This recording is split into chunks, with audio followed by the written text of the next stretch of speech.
Now we turn for a conservative perspective to Carrie Sheffield, a senior policy analyst at Independent Women's Voice. Welcome. Hey, Ari. Thanks for having me. Good to see you.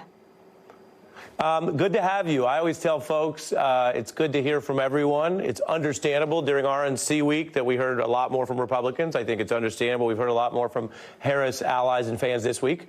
But as a conservative woman yourself, what do you see in the new nominee? Yeah, I mean, certainly there's enthusiasm. It's a new face. And so that's why you're seeing, as you've reported, a lot of enthusiasm online and the like. But just to say a snapshot for today, according to the Real Clear Politics No Toss-Up, when you're looking at the Electoral College today, 312 for Trump, 226 for Harris. Today, the wrong direction of the country, 66% compared to only 23% right direction. So I think in some respects, we might see a Sarah Palin effect where you had a big spike and a big enthusiasm in 2008, but then everything came back down once we realized we're in the throes of an economic crisis, we're in the throes of people hurting. And the reality is that $100 when Biden first took office is only worth about $83 now. So people are hurting. And then Gallup found that the number one issue when it comes to policies that people are concerned about, it's immigration. And that is the issue that defines Kamala Harris. And it's going to define why she's going to lose, I believe. Mm-hmm. You know, historian Doug Brinkley was mentioning sort of the energy from women in 16, which helped power Hillary Clinton up to a point, and more people voted for her than for Trump. But we use the Electoral College. But for anyone saying, can a woman candidate win? Well, she won more votes, so it's possible. You just have to win them in the right states.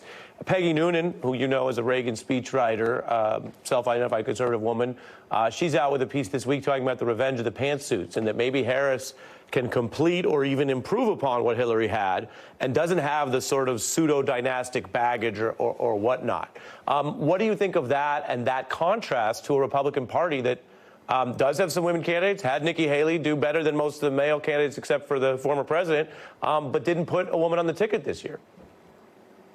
Well, I think female voters are not, we're not deceived by the gender of a candidate. We really care about substance. So we don't care if it's a male or female at the top of the ticket. We really care about substance.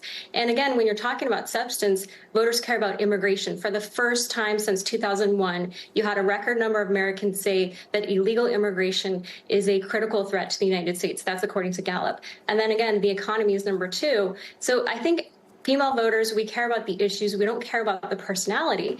And then you mentioned Nikki Haley. Well, Nikki Haley came back and supported Donald Trump. I think there was this level of unity that surprised a lot of people, including myself, honestly, in Cleveland, to see the Republican Party coming together to the Nikki Haley wing and the Donald Trump wing together.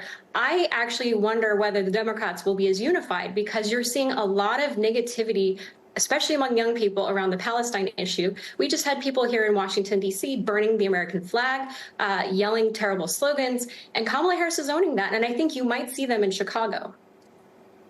And then finally, what do you say to this idea that Kamala is now the cooler and younger candidate, Trump having scrambled the race? Trump is now the oldest person to ever run for president because Biden's not running anymore. Well, again, I think personalities matter less than substance. And so, yes, maybe people might do a little hashtavism. And I think the youth vote, it's very important. I don't want to discourage anybody from voting. But at the end of the day, young people are far less likely to vote than older people. That's just the fact. But I think, again, it's going to hinge on the substance.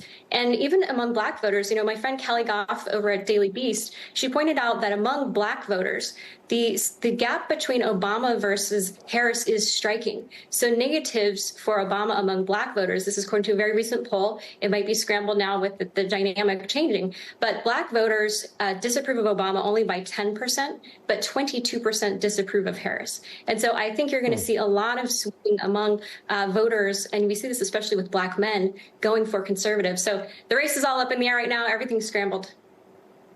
Yeah, and an interesting time to check in on everything here a week into when it all got, as you say, scrambled. Carrie Sheffield, thanks for joining me. Thank you, Ari.